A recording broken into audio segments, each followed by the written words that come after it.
Tous les poneglyphes connus expliqués. Commençons avec les bleus et le poneglyphe d'Ohara. Ils contenaient des informations sur le siècle oublié et l'ancien royaume, un mystère toujours aussi gros après plus de 1000 chapitres.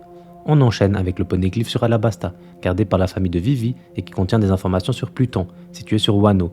Pluton est un navire de guerre dont Franky détenait les plans.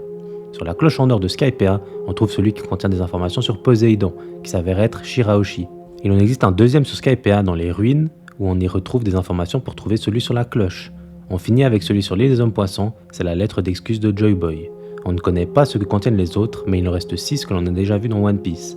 2 sur Whole Cake, 2 sur Wano, un poneglyphe présent dans le flashback de Robin et un autre présent dans le flashback de Oden. Passons aux 4 road poneglyphes, ce qui donne la localisation de Loathtail.